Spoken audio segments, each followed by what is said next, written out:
Bueno, estamos empezando ya el territorio negro, son las 5:30, una hora menos en Canarias, y saludo a Manu Marlasca y a Luis Rendueles. Muy buenas. Hola. ¿Qué tal? ¿Qué, Manu? ¿Aguantas? Bien. Sí, bueno, sí. Se fue a hacer, ya saben, el maratón de Londres. Precioso maratón, por cierto. Sí, volvió anoche, nos colgó a sus seguidores en Twitter su medalla, la foto de su medalla, pero debes estar exhausto hoy, ¿no? Bueno, no, me recupero mejor que antes, Sí, es lo que tienen cumpliendo años, que uno se recupera antes, ¿no? Eso, sí. Sí, estupendo. Bueno, yo pensaba que dirías, buenas tardes. No, hombre, no. Bueno. Nada, que no decaiga energía. Vale, pues que no decaiga. Venga, hablemos de Ponferrada, la capital del Bierzo, que ha generado una de las últimas crisis políticas, esta vez del Partido Socialista. Ya saben que sus dirigentes locales del PSOE se aliaron con el partido del acosador sexual, el que había sido alcalde en otros tiempos, por el Partido Popular, un tal Ismael Álvarez, que puede que ustedes recuerden perfectamente. La historia negra de Ponferrada, como muchas en España, arranca mucho tiempo atrás, me cuentan Marlasca y Rendueles, y la protagonizan dos personajes, dos constructores que por lo visto crecieron con la burbuja desde Ponferrada a todo el país. Y ahora, por cierto, ambos están implicados en procesos de corrupción. Bien, atentos, porque hoy en este territorio negro van a desentrañarnos quiénes mandaban de verdad en Ponferrada y en otros sitios también, desde Valencia a Madrid. Es una historia de verdad que recuerda, cuando lo he leído, al crematorio de aquella serie maravillosa que protagonizó Pepe Sancho. Bueno, pues viendo hoy la crónica de lo que van a contarnos, me lo recuerda mucho a aquella fantástica serie. Bueno, empecemos en el año 95, ¿no? Uh-huh. Sí. Bien, Ismael Álvarez entonces encabezaba la lista del Partido Popular en Ponferrada, llega a la alcaldía de esa ciudad, con el apoyo, por cierto, de 3 tránsfugas del Partido Socialista, ¿no? Así fue. Ismael, que había sido empleado de banco y tenía algunos locales nocturnos, empezó entonces a gobernar Ponferrada, una ciudad que fue la cuna de Endesa, por ejemplo, donde en aquel año, en el 95, había mucho dinero fresco, el de muchos mineros prejubilados, por ejemplo, pero una ciudad también triste y con perdón, pero estuvimos allí, que en aquel momento era fea, era gris, tenía muy poca vida Ponferrada entonces, sus calles eran grises y tenía también una enorme montaña de carbón físicamente en plena ciudad. Y el alcalde y su partido empiezan a diseñar, pues eso, un cambiazo, la Ponferrada que hoy conocemos, ¿no? Grandes avenidas, auditorios, prometen, y al final lo hacen tarde, pero lo hacen, llevarse esa horrible montaña de carbón, en fin, hay mucho negocio, y ahí aparecen 2 personajes que se quedan con la mayoría de las obras públicas y, por tanto, con un montón de beneficios. Eso es, se trata de 2 constructores. Uno es José Martínez Núñez, que es un gallego hecho a sí mismo, que empezó como albañil y llegó a fundar lo que luego fue un imperio que se llamó Teconsa. Amigo de Manuel Fraga, que le entregó el premio del empresario del año en 1999, este Martínez Núñez controlaba prácticamente todo el negocio de la construcción en la zona. Por ejemplo, solo él tenía plantas de hormigón en Ponferrada. El negocio era redondo porque vendía el metro cúbico a 10.000 pesetas, unos 60 euros. Y había que asfaltar, hacer muchas obras, y por eso otro constructor algo más modesto, que se llamaba Sindo Castro, también vinculado al PP y que hacía negocios en otra parte de León, en Astorga, decidió ampliar sus miras a Ponferrada ese mismo año. Bien, pues atención, porque aquí empieza lo que vosotros llamáis el bacalao, ¿no? O sea, las prácticas mafiosas. ¿Qué le ocurre a ese otro constructor más modesto, a Sindo Castro, cuando quiere instalarse en Ponferrada? Recibe la visita de varias personas, todos empleados de Martínez Núñez, que le recomiendan, digamos que con cierta firmeza, no cruzar el puerto de Manzanal, que es el que separa Astorga de Ponferrada. Uy, qué mal suena eso. Le advierten también, textualmente, el Bierzo es de Don José, según denunció en su día la Guardia Civil Sindo Castro. Lo que ocurre es que este constructor, Castro, también tiene mucho coraje y al año siguiente, y a pesar de todo, abrió una planta de hormigón haciendo la competencia a Don José muy cerca de Ponferrada. O sea que entiendo que sí que cruzó el puerto del Manzanal, aunque le dijeran que no. ¿Y qué le pasó? Bueno, pues incendiaron algunos camiones suyos, le rajaron las ruedas a otros y hasta lanzaron un cóctel molotov a la casa de Sindo en Astorga, una casa que le servía de despacho también. Él siguió adelante con sus denuncias, que fueron las que en el año 2000 sirvieron para echar una primera luz sobre lo que estaba en Ponferrada podrido, desde luego. Y por cierto, gracias a que había competencia y ya no había monopolio, el metro cúbico de hormigón bajó en la zona hasta las 6.500 pesetas, unos 39 euros, que era un tercio menos, con el consiguiente ahorro para los ayuntamientos y diputaciones, es decir, para todos. Ahorro para todos y buen negocio para todos, menos pero para Martínez Núñez, claro, el otro constructor. Y me vais a decir que esos atentados que sufrió este hombre, Sindo Castro, fueron por orden de ese otro que había sido empresario del año, del señor Martínez Núñez. Sí, lo decimos hoy, pero eso solo se puede decir oficialmente desde noviembre de 2012. O sea, esto se ha demostrado. Sí, pero se ha demostrado 16 años después de que ocurrieran las cosas, ¿eh? Madre mía. La Audiencia de León, a final del año pasado, condenó a Martínez Núñez por daños continuados contra Sindo Castro, su casa y sus propiedades, y lo condenó a pagarle multas e indemnizaciones varias, ¿no? También han sido condenados los hermanos Pintado Palomo, que son dueños de una agencia de detectives que contrató el constructor para hacerle seguimientos a Sindo, y José Villanueva, alias Murdoch, en honor de un personaje bastante violento del equipo A, que es un matón que participó también en aquella historia. Bueno, qué espanto y qué horror. O sea, 16 años para saber la verdad y mientras tanto el señor Martínez Núñez seguía siendo, supongo, el rey del hormigón, ¿no? Del hormigón y de muchas más cosas, ¿eh? Algunos datos te damos. Un empleado suyo, por ejemplo, fue condenado por sobornar al jefe de minas del Bierzo. Le pagó 5 millones de pesetas, 30.000 euros, para que negara los permisos a otros empresarios que querían hacerle la competencia, un método algo más limpio que el que usó con Sindo Castro. Con estas historias, Martínez Núñez y su grupo, Teconsa, siguieron creciendo durante todos estos años. Lo que ocurre es que al empresario le traicionaba a veces el carácter, ¿no? Y tampoco ayudó que apareciera muerto un antiguo empleado suyo, un venezolano llamado Rafael Wolfram Pérez, que se ahorcó en León el 14 de julio del 99. A ver, un momento, empecemos por lo último. Que eso me... A ver, ¿se ahorcó un empleado suyo? ¿Sabemos por qué y a qué se dedicaba? Su último trabajo legal fue de vigilante del parking de la Plaza de Orduño II en León, que fue una de las obras que consiguió por aquella época Martínez Núñez.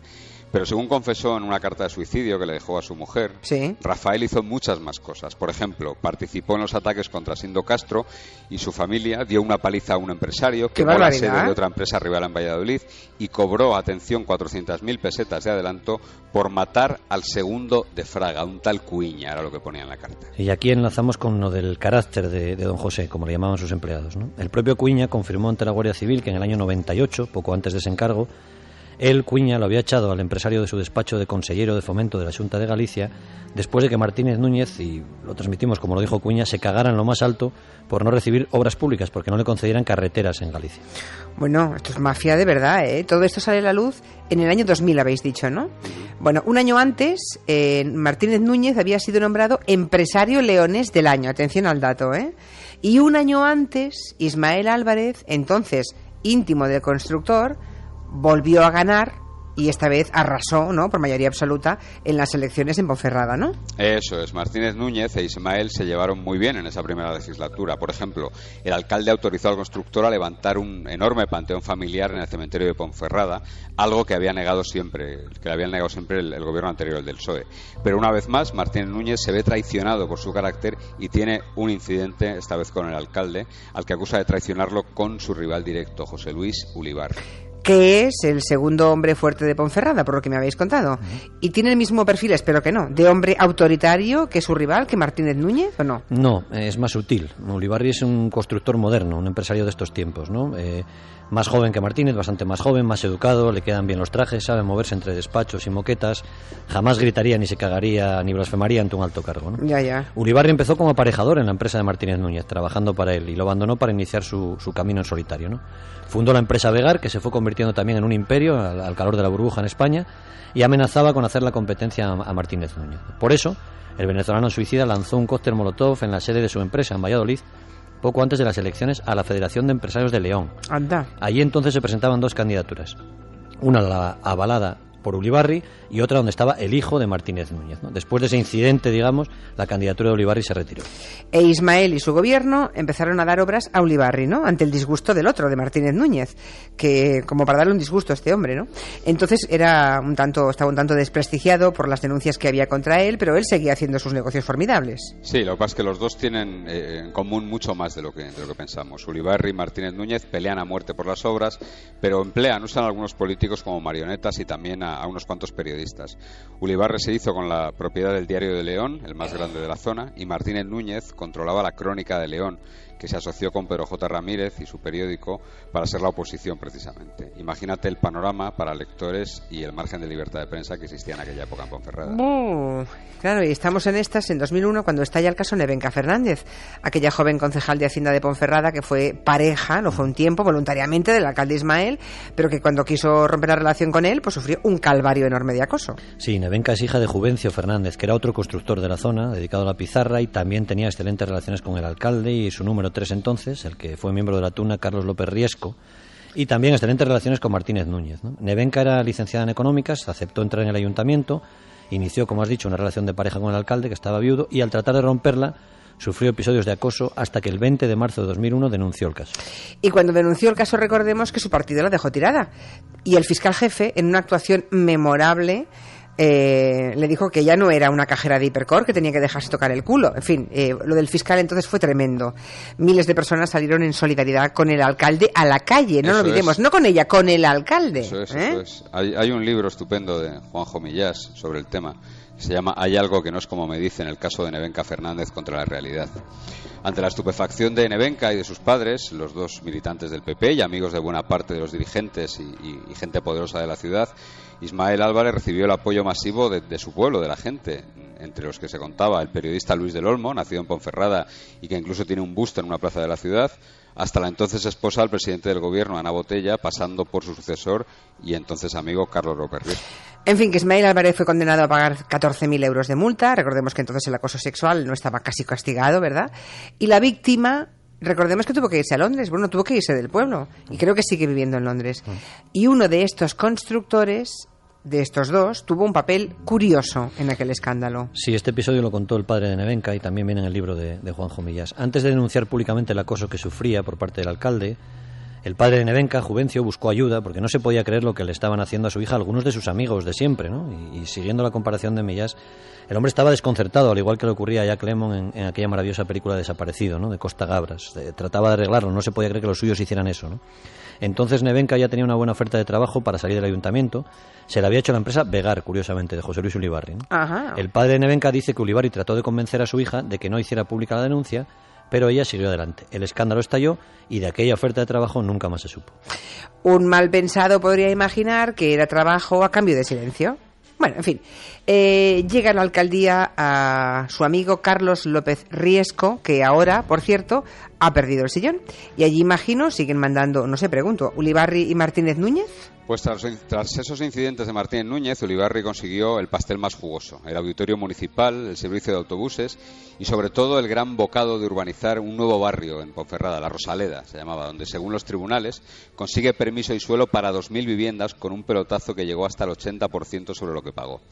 Los tribunales anulan la concesión del auditorio, también anulan una planta de hormigón y un buen ejemplo de aquello, uno de tantos que hay por España, es la Torre de la Rosaleda, un edificio gigantesco de más de 100 metros de altura y 27 pisos en Ponferrada, que construyó Vegar, financiado por Bancaja e inaugurado en 2009 por Luis del Olmo. El edificio naturalmente está prácticamente vacío y su último dueño conocido es Bankia. Pero a pesar de todo, Martínez Núñez siguió haciendo negocios en Ponferrada y siguió ampliando por otras comunidades autónomas, ¿no? Llegó a tener 700 empleados, llegó a facturar 35.000 millones de pesetas en un año. No está mal. Construía autovías, edificios y lo mismo hacía Ulibarri, que participaba también en obras de metro, en hospitales en Madrid, en urbanizaciones en la Comunidad Valenciana. Los dos, Martínez y Ulibarri, curiosamente compraron chalés de lujo en Boadilla del Monte, que es una zona VIP de Madrid que fue la cuna de la trama Gürtel. ¿Me vais a decir que ambos constructores, estos personajes que nos parecen de serie negra, pero que son protagonistas imprescindibles que ayudan a entender la España real de los últimos años, también están en la trama Gürtel? Las dos empresas, Vegar y Teconsa, trataban con la trama de Bárcenas y Correa. ¿Para qué? Pues para lo que todos, para conseguir contratos del PP. Así, la empresa de Martínez Núñez, Teconsa, fue investigada por pagar sobornos para conseguir realizar un tramo de carretera en Castilla y León. Y su mayor logro, desde luego, fue conseguir que Canal Nou, la televisión valenciana, le concediera el contrato a esa empresa para retransmitir la visita del Papa Juan Pablo II a Valencia en el año 2006 por casi 7,5 millones de euros. 7,5 millones de euros por retransmitir. Perdona, pero ¿no era una constructora? Sí. O sea, ¿la constructora consigue el contrato para encargarse de un trabajo de televisión? Sí, el caso, caray, qué suerte, ¿no? Sí, el caso es que no tenían ni idea de televisión. Ya. Así que tuvieron que subcontratar a otras empresas a las que les dieron algo de dinero, efectivamente. Pero aquello, al final de todo, no costó más de 3 millones, ¿no? El resto, 4,5 millones de euros, según el sumario del caso Gürtel, se fue en el pago de comisiones y sobornos, ¿no? Y se repartió así casi 1,5 millones para Correa, 600.000 para su segundo, Pablo Crespo, 500.000 para el entonces director de Canal Nou y un pico de 200.000 euros para la constructora de Don José. Y también está en ese sumario el otro constructor, ¿no? Eso es, Vegar, la empresa principal de Ulibarri, porque tuvo hasta en sus momentos de gloria se metió un proyecto de urbanización de lujo llamado Boadilla Park. Vamos a dejar que los explique Correa, ¿vale? Correa en persona. Eso es. Don Vito. Eso es, Don Vito, en una de las grabaciones que originan el caso, dice lo siguiente: compramos el suelo a 10.000 metros cuadrados, la operación son 8.000 millones y ganamos 12.000 kilos. Yo he metido a Olivarri, que es el que pone la pasta, y yo reparto con Alvarito, reparto con el alcalde, reparto con Blanco Boalín, en fin, la polla. Palabras textuales de Francisco Correa. Bien, Blanco Boalín, a todo esto, es un gestor que fue vicepresidente de Repsol, ¿no? En su momento. Bien, el alcalde, al que llaman el albondiguilla, Ulibarri, ese constructor, Alvarito, supongo que es el famoso Bigotes, ¿no? Sí. Ya, pero las corrupciones de estos dos constructores han ido al calor del PP, parece. ¿Con Zapatero? Tengo curiosidad, ¿les fue peor o mejor? Les fue bien, a esta gente, les fue bien a los dos. Yeah. Lo que se los ha llevado por delante ha sido la crisis al final, ¿no? Pero antes de la crisis, con Zapatero ya en el poder, Ulibarri hizo movimientos muy inteligentes, muy sutiles, como contratar en el año 2007 para su empresa a Luis Carlos Courisier, que fue ministro de Industria con el PSOE. También contrató a un periodista, Óscar Campillo, que había hecho 2 libros biográficos y bastante cariñosos sobre Zapatero. Y Ulibarri consiguió, por ejemplo, obras del AVE a Barcelona, la Ronda Sur de Granada, el Canal de Castilla y León. Pero Martínez Núñez, ese constructor más brusco, digamos, decís más auténtico vosotros, no sabría moverse tan bien. Supongo que era menos sutil, ¿no? Bueno, pero no le fue mal, ¿eh? Tampoco. Hizo obras del AVE. La vida trajo la casualidad de que una periodista que trabajó en sus medios acabara colocada como directora general de coordinación informativa del presidente del gobierno, cuando era ¿Con Zapatero? Sí. Anda. En el año 2008, Martínez Parra, el hijo del dueño, presumía de que esa mujer era amiga suya y que les iba a echar una mano. Llegó a acudir a la Moncloa y 3 meses después, Teconsa consiguió el contrato para levantar una planta experimental de captura de dióxido de carbono en el Bierzo. Era el proyecto más caro, el suyo, de los 20 que se presentaron. Y es cierto que Martínez Núñez seguía fiel a sí mismo, seguía siendo poco sutil. Los años que la Guardia Civil le tuvo pinchado el teléfono con aquel escándalo de José Cuiña, él dijo, y está en el sumario como lo vamos a leer: Cuiña es un trepador y Fraga es un gilipollas. Y añadía luego: hay que apostar ahora por Zapatero. Uf. Bueno, pues chicos, menudo panorama. Terminamos el territorio negro. Me ocurre muy a menudo y que no sé qué pensar y no sé dónde agarrarme. ¿Qué hacemos con este panorama? Pues en caso de duda, como siempre, hay que agarrarse a los clásicos y nosotros lo hacemos. Volvemos al Padrino. No me digas. Citamos 4 pinceladas. La política y el crimen son la misma cosa. Las finanzas son un arma y la política es el arte de saber cuándo disparar ese arma. Un abogado con su maleta puede robar más que 100 hombres armados y el hombre más rico es el que tiene los amigos más poderosos. Y por volver a Ponferrada, en el siglo pasado, en el año 99, nosotros pasamos algún tiempo allí para escribir algunos de estos asuntos en Interview.